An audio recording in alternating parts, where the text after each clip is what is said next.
Essa noite a gente vai ter uma breve reflexão na palavra do Senhor.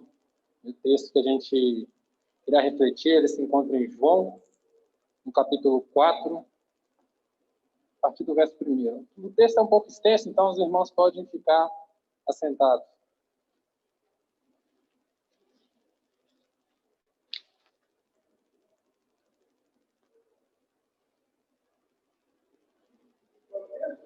É João, capítulo 4, a partir do verso 1.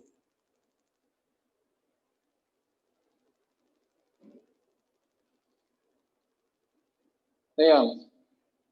Os fariseus ouviram falar que Jesus estava fazendo e batizando mais discípulos do que João, embora não fosse Jesus quem batizasse, mas os seus discípulos, os seus discípulos. Quando o Senhor ficou sabendo disso, saiu da Judeia e voltou uma vez mais a Galileia. Era-lhe necessário passar por Samaria. Assim chegou a uma cidade de Samaria, chamada Sicar, perto das terras que Jacó dera a seu filho José. Havia ali um poço de Jacó. Jesus, cansado da viagem, sentou-se à beira do poço. Isso se deu por volta do meio-dia. Nisso veio uma mulher samaritana tirar água. Disse-lhe Jesus: dê-me um pouco de água. Os seus discípulos tinham ido à cidade comprar comida. A mulher samaritana lhe perguntou: como o Senhor, sendo judeu, pede a mim, uma samaritana, água para beber? Pois os judeus não se davam bem com os samaritanos. Jesus lhe respondeu: se você conhecesse o dom de Deus e quem lhe está pedindo água, você lhe teria pedido e ele teria dado água viva. Disse a mulher: o Senhor não tem como tirar água, e o poço é fundo. Onde pode conseguir essa água viva? Acaso o Senhor é maior do que o nosso pai Jacó, que nos deu o poço, do qual ele mesmo bebeu, bem como seus filhos e seu gado? Jesus respondeu: quem beber dessa água terá sede outra vez, mas quem beber da água que eu lhe der, nunca mais terá sede. Ao contrário, a água que eu lhe der se tornará nele uma fonte de água a jorrar para a vida eterna. A mulher lhe disse: Senhor, me dê dessa água, para que eu não tenha mais sede, nem precise voltar aqui para tirar água. Ele lhe disse: vá e chame seu marido e volte. Não tenho marido, respondeu ela. Disse-lhe Jesus: você falou corretamente, dizendo que não tem marido. O fato é que você já teve 5, e o homem com quem agora vive não é seu marido. O que você acabou de dizer é verdade. Disse a mulher: Senhor, vejo que é o profeta. Nossos antepassados adoravam nesse monte, mas vocês, judeus, dizem que Jerusalém é o lugar onde se devem adorar.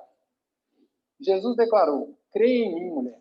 Está próxima a hora em que vocês adorarão o Pai, nem nesse monte, nem em Jerusalém.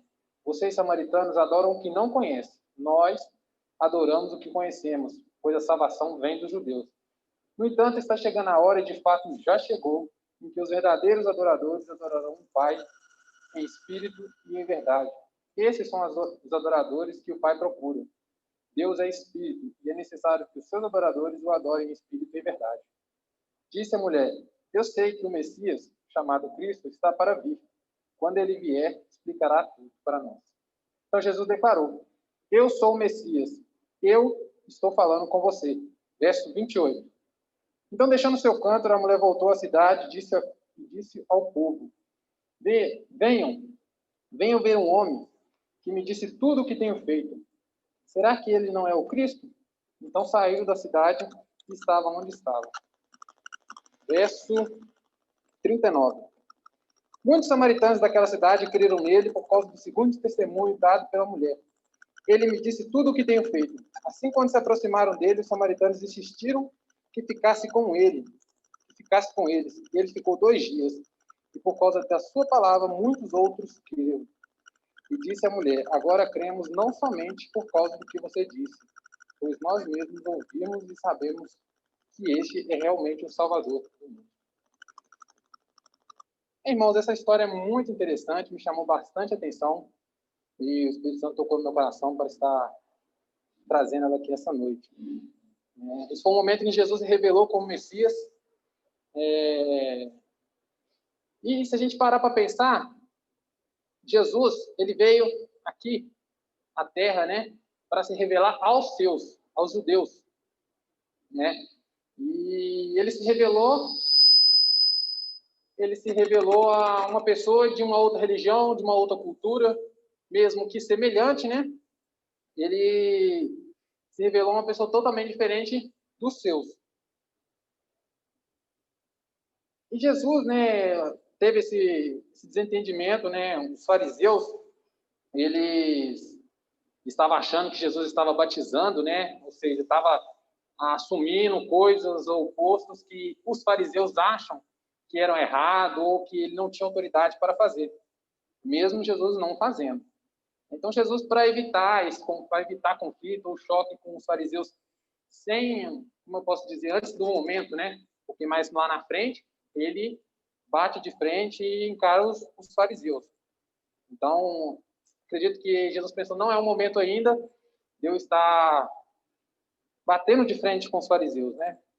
E os fariseus eram judeus, né, que viviam na Judéia ali, e eram pessoas que se gabavam do que sabiam, né? Pessoas extremamente arrogantes, porque eles achavam que dominavam as leis e estavam sempre acima de todo mundo. Então, Jesus, quando veio, né, com seus ensinamentos e seus discípulos também, isso aí meio que afetou a autoridade deles, e eles se sentiram ameaçados. Então, Jesus, para tentar evitar conflitos, antes do momento, ele foi para Galiléia. Só que para ir para Galiléia, ele precisava passar por Samaria de forma mais rápida, né? Judeia, Samaria e Galiléia ficavam um embaixo do outro. Judeia, Samaria e Galiléia. Então, para que Jesus não desse uma volta muito extensa, um caminho bem longo, ele precisava passar por dentro de Samaria. Só que os samaritanos e os judeus, eles tinham um certo conflito, né, de ideias, né? Quando houve lá que os hebreus foram levados cativos e retornaram, isso aí meio que quando causou uma mistura, né, de religiões, ideias, gentios com judeus, com hebreus, né? E aí que surgiu a Samaria, né, os samaritanos. Os samaritanos, eles creem somente no Pentateuco. Então, como a mulher disse, né, que comparou Jesus com Jacó, né? Então, eles creem no Pentateuco, então eles consideram os personagens do Pentateuco, né, as pessoas do Pentateuco grandes, maiores do que todos os outros que vieram após. Então, tudo que vem após o Pentateuco, eles desconsideraram. Por isso, os judeus tinham esse conflito com eles, porque eles eram, de certa forma, uma heresia. Então, Jesus, evitando esse conflito, passou por Samaria e teve esse encontro com uma mulher no poço de Jacó, né? E um fato interessante é que essa mulher ela veio buscar água ao meio-dia. Meio-dia é um pouco quente, né, para buscar água. Ninguém ia buscar água no poço ao meio-dia. Você carregar peso, debaixo de um sol bem, bem quente, né? Ninguém ia. Aquela mulher, ela tinha, como posso dizer, mais na frente a gente vê quando Jesus expõe, né, os erros, os pecados dela. Aquela mulher, ela tinha esses pecados que afastavam ela de adorar. Como os samaritanos eram bem zelosos quanto ao cumprimento da palavra, e então aquela mulher ela tinha esse afastamento, ela não podia adorar a Deus no templo, no monte, não podia. E por isso ela foi ao meio-dia buscar água para que ninguém visse ela, se afastasse dela. Imagina, né? A gente chega uma pessoa do nosso lado, a gente dá 2 passos para o lado. Ah, não, essa mulher aqui, eu não quero chegar perto dela, não. Ela é impura. Então, ela justamente ia a esse horário para evitar esse tipo de constrangimento, né? E então isso aí é o que fazia com que ela fosse esse horário buscar água. Então Jesus, cansado, né, já tinha andado bastante, sentou ali e teve esse encontro com essa mulher, né? A gente vê aqui no verso 7, né, a mulher samaritana veio tirar água, então Jesus pediu água para ela, né? Jesus pediu água para ela. E Jesus conhecia a vida daquela mulher, né? Lá na frente a gente vê isso. Jesus sabia dos pecados dela e mesmo assim Cristo decidiu derrubar, né, as barreiras e aceitou ela como ela era. E pediu um pouco da água, né? A gente tem um velho ditado, né, que a água a gente não nega a ninguém, né? Então a pessoa pede água para a gente naturalmente dá água. Mas aquela mulher não esperava isso, porque ela não estava acostumada com esse tipo de afeto, com esse tipo de pedido. Não estava acostumada com ninguém pedindo nada. Afinal de contas, ela era considerada impura pelos seus. Então, ninguém pegava nada dela. Ninguém pedia nada para ela. Então, quando Jesus pede água, ela já estranha. Já dá um passo para trás. Opa, o que ele quer de mim? Por que ele está me pedindo isso? Alguma coisa está errada. Né? E a mulher ficou surpresa. Né? Como o Senhor, sendo judeu, pede a mim, uma samaritana, água para beber? Né? Então, além de ser impura, né, ela era samaritana. Então, ela ficou surpresa com isso. Então, Jesus se apresenta para ela, né, e mostra para ela que ele, né, aqui por enquanto, de forma indireta, né, mostra para ela quem é o Deus de verdade. Né? Ela ainda não capta a ideia, né, não capta a mensagem, né, e fala para ela, ó, se você soubesse quem está te pedindo água, você que estaria pedindo. Né? A água que dá vida. Então a gente vê isso e a mulher ainda continua sem entender, né? E ironiza, né? A fala de Jesus, né? O Senhor não tem como tirar água e o poço é fundo. Como é que o Senhor vai me dar dessa água? Como é que eu posso pedir da água que você não tem como tirar? Né? E por isso a mulher fica, né? Sem entender nada e compara Jesus com Jacó. Né? Como eu disse, os samaritanos eles não creem em nada depois do Pentateuco. Então, devido àquele poço estar ali localizado perto daquela cidade, Jacó era uma pessoa assim, extremamente adorada por eles. Então, ela compara Jesus com Jacó sem conhecer ele, claro. Né? Não sabia que ele era Jesus, ele não tinha se revelado ainda.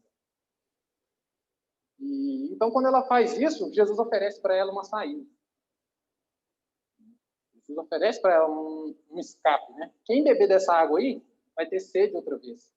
Ou seja, você vai ficar vindo aqui todos os dias, ao meio-dia, sem ninguém, sem só você, se você continuar bebendo dessa água. Mas quem beber da água que eu lhe der, nunca mais terá sede. Ao contrário, a água que eu lhe der se tornará nele uma fonte de água a jorrar para a vida eterna. Acredito que aquilo ali deve ter causado uma confusão meio na cabeça dela. Ela ainda estava sem entender, sem aceitar, né? O fato de outra pessoa, ainda mais judeu, estar conversando com ela e de forma tão íntima, né? E ela ironiza mais uma vez, né? Então, se o Senhor tem dessa água que dá a vida eterna, né? Então me dá um pouco. Né? Porque eu não preciso voltar aqui todo dia. Né? Foi o que ela disse para Jesus. Então Jesus ele põe ela num ponto que fala, olha, você pode beber, beleza. Né? Mas primeiro você tem que reconhecer. Reconhecer os seus pecados, os seus erros. Aí sim. E Jesus fala isso com ela. Né? Você falou corretamente. Quando Jesus manda chamar o marido dela. Né? Então ela não tinha marido, ela vivia com um homem que não era o marido dela. Então ela tinha um marido e vivia, ou seja, ela não teve aquela separação legal, né, diante da lei lá da época e já estava com outro homem. E Jesus falou, chama seu marido. E a mulher não tinha, falou, não tem marido. Jesus concordou com ela, você não tem marido mesmo. Você já teve 5. E o que você está hoje não é seu marido. E aí a mulher já... Como é que esse homem sabe quem são meus maridos, quantos eu tive, ou quem está comigo hoje? Né? Naturalmente, ela já veio na cabeça dela. Então, eles devem ser um profeta. Né? O que ela disse. Vejo que o Senhor é um profeta. Né? Jesus mostra os pecados daquela mulher e tira esse fardo dela. Quando Jesus mostrou e falou para ela o que ela fez, o que ela tem feito, os erros dela, os pecados dela, ele tira esse fardo dela, esse peso que ela carrega. Né? Porque ela vai medir, tirar água sozinha. Né? Então, ela carrega o peso dos pecados dela, dos erros dela. E Jesus tira isso dela. Nesse momento que ele faz isso, ele conquista essa mulher. Ele conquista a atenção dela e ela parece que dá uma entendida na mensagem, né? E mostra, né? Fala começa a conversar com Jesus de forma natural e mostra a insatisfação religiosa que ela tem, né? Por não poder adorar a Deus, né? Ela fala, ó, nossos antepassados adoravam nesse monte, mas vocês, judeus, dizem que Jerusalém é o lugar onde devem adorar. Os samaritanos, eles adoravam a Deus em um monte, Gerizim, eu acho que é isso. Eu estava dando uma pesquisada e eu acho que é o nome do monte. Eles tinham um monte, se não me engano é Gerizim o nome do monte, e os judeus falavam que o lugar de adorar era no templo. Mas para adorar no templo, a pessoa tinha que ser pura, a pessoa tinha que ser judeu também. Então, ela tinha essa insatisfação religiosa por não poder adorar a Deus. E ela conta isso para Jesus, né? Porque Jesus vem com esse perdão, né? Vem tirar esse fardo dela, e ela fala para Jesus que não podia adorar a Deus. Porque por conta de, como eu posso dizer, barreiras, né? Barreiras religiosas, barreiras falsas, né? Barreiras falsas religiosas que foram impostas e tiraram esse direito dela. Jesus, então, né? Ele quebra essa barreira e abre a porta para ela. Né? E ele fala para ela, né? Creia em mim, né? Está próxima a hora em que vocês não adorarão o Pai nem nesse monte, nem em Jerusalém. Vocês, samaritanos, adoram o que não conhecem, nós adoramos o que conhecemos. No entanto, está chegando a hora, de fato, já chegou, em que os verdadeiros adoradores adorarão o Pai em espírito e em verdade. Nesse momento, ele fala para ela, ó, aqui não é o lugar de adorar. O templo não é o lugar de adorar. Aqui não é o lugar de adorar a Jesus. O lugar de adorar a Deus é no coração. E ele dá essa liberdade para ela. Fala, o lugar de adorar a Deus é no coração. Se você adora Deus em espírito e em verdade, você está fazendo certo. Se você adora a Deus dentro do seu coração, você está fazendo certo. Então ele quebra essa barreira, ele quebra essa porta, né? Essa barreira que impedia ela de acessar, né? Ou de entrar em contato com Deus e dar uma libertação para ela. Em 2020 a gente viveu, e no início desse ano também, a gente está vivendo, né, com a esperança de poder, já temos notícias boas aí de estarmos mais, como é que eu posso dizer, mais à vontade, né, com relação a essa pandemia. Mas 2020 foi um ano bem difícil, onde a gente teve que como é que eu posso dizer, mudar, né? Teve que dar uma mudada para a gente continuar nosso cotidiano. Muita coisa mudou, a forma como a gente viveu mudou. As igrejas teve um momento que teve que fechar, né? Graças a Deus agora já está aberto, né? Mas teve um momento que teve que fechar e o inimigo tentou de toda forma bloquear essa obra. Mas Deus falou, não vai. E ele nos deu a internet, né, o benefício de poder estar transmitindo e continuar a obra dele, né? E isso mostra para nós que Deus está conosco, né? Não importa o que aconteça, Deus está conosco. Mas não querendo fugir muito do assunto, fala que Deus está morando aqui com a gente. No nosso coração, ele não está aqui no tijolo ou no concreto aqui da casa de oração. Ele está em nós. Ele só está aqui porque nós estamos aqui. Né? Não é isso que diz em Mateus 18:20, onde tiver 2 ou 3, ali estarei no meio de vós?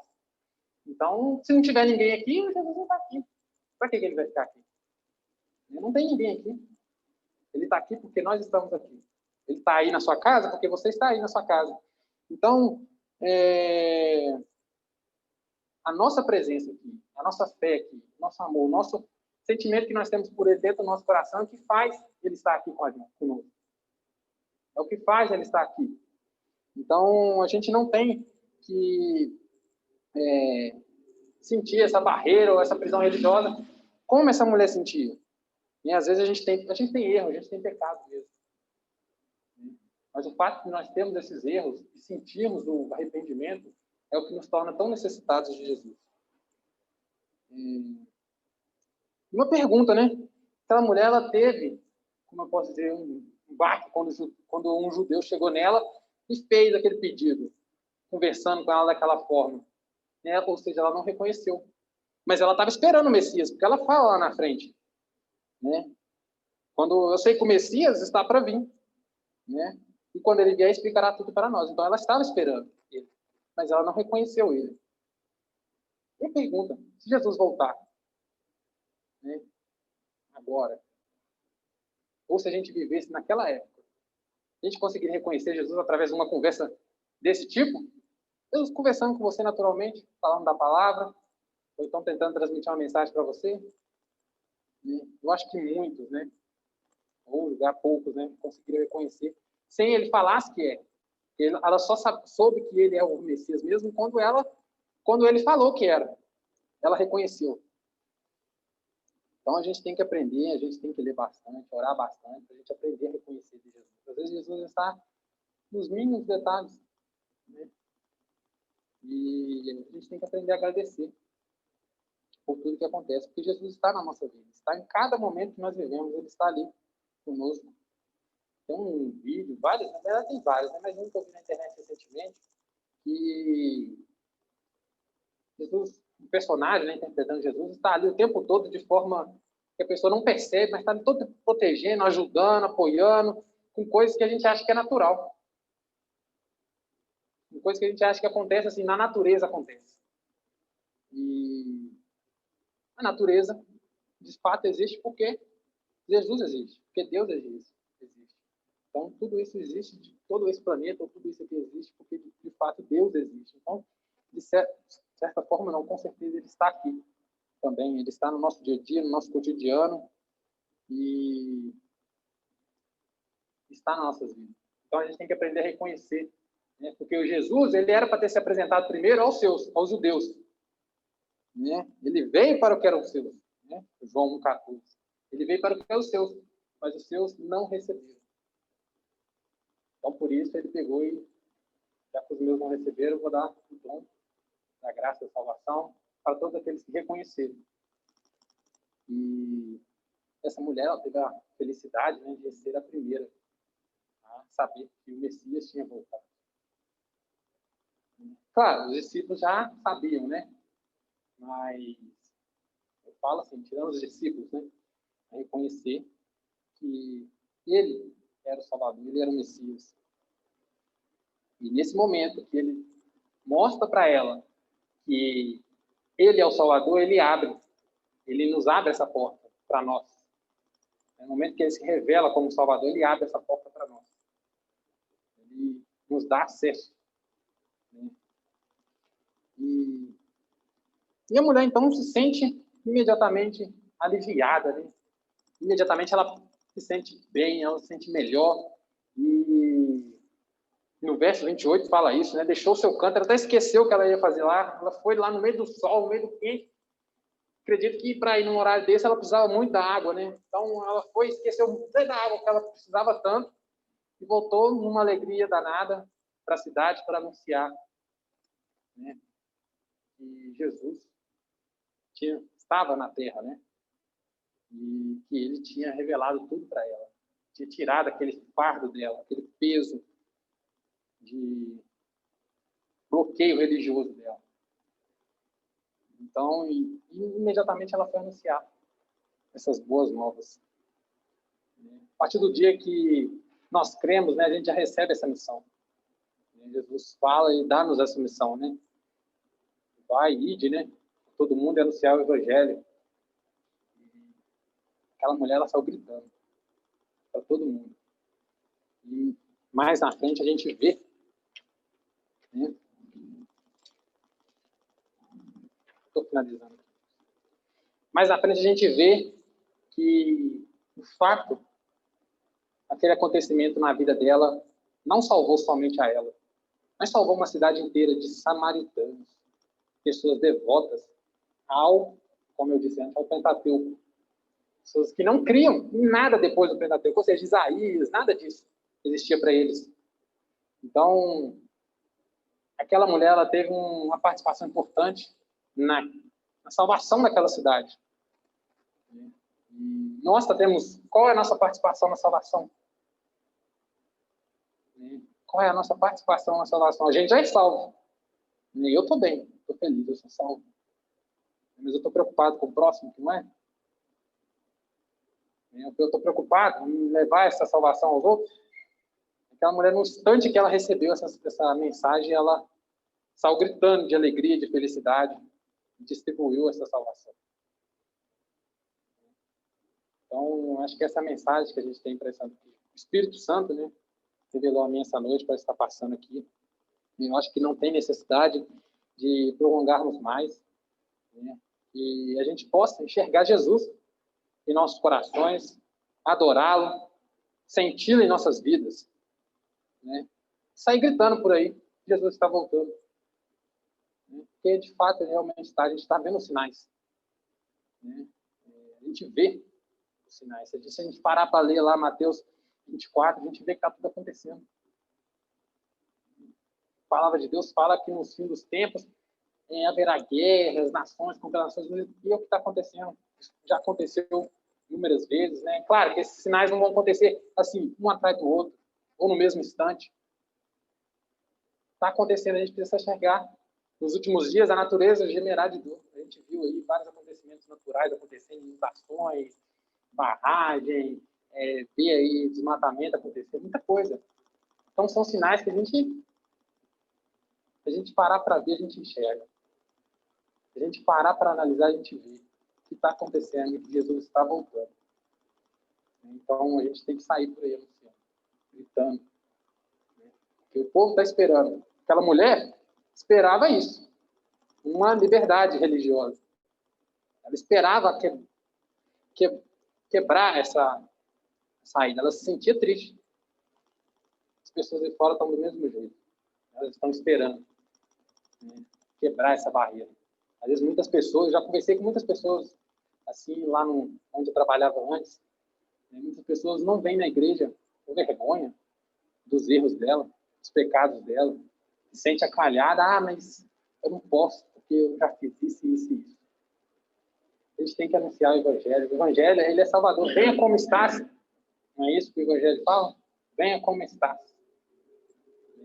De certa forma, com o tempo e com o devido tempo e o conhecimento certo da palavra de Deus, né, essa pessoa vai se transformar. Que o Senhor Deus possa estar nos abençoando, que o Senhor possa completar em coração de cada um que não foi falado aqui nessa noite. Amém.